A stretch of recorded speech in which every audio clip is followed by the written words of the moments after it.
যার দিকে তাকায় বলে যে আপনারে তো আমার ভাইয়ের মতো লাগে। এরপরে ইলেকশন যখন চলে যায় তখন ভাই তো দূরের কথা, একটু শালারও মর্যাদা দিতে রাজি হয় না।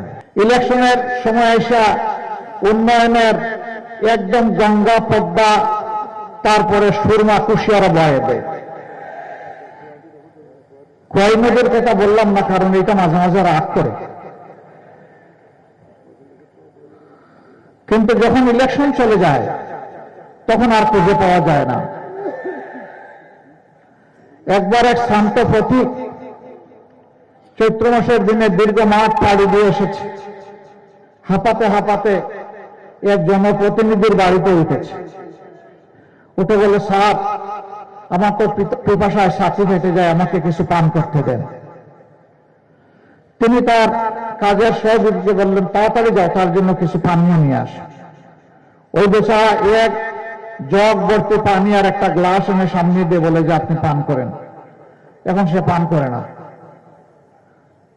তিনি জিজ্ঞেস করলেন যে এত সময় আপনি বললেন ছাতি ফেটে যাচ্ছে, এখন পানি সামনে জগ ভর্তি পানি গ্লাস আছে, আপনি পান করছেন না কেন?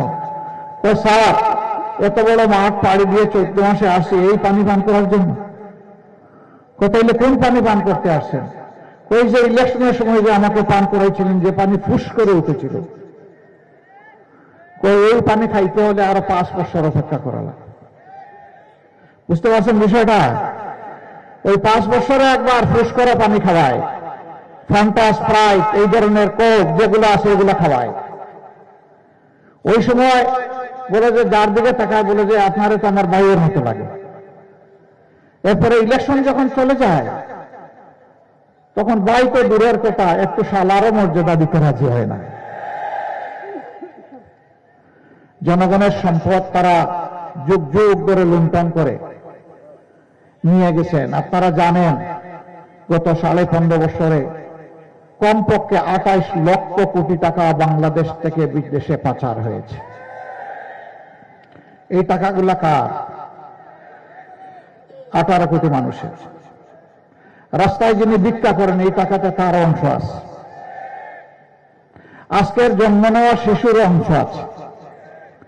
রাষ্ট্রীয় আয়ের 3 খাত, একটা হলো ট্যাক্স, বিদেশি অনুদান আর বিদেশি সাহায্য।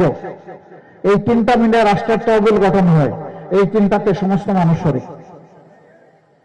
এরা জনগণের টাকা চুরি করেছে, তারা বড়লোক হয়েছে, দেশে সাহস করে নাই অথবা দেশটাকে পছন্দ হয় নাই, এই জন্য পরিবার শুদ্ধ টাকা শুদ্ধ বিদেশে পাঠাই দিচ্ছে। ইনশাআল্লাহ আমরা দুর্নীতিমুক্ত একটি বাংলাদেশ গড়ার অঙ্গীকার নিয়ে ময়দানে এসেছি।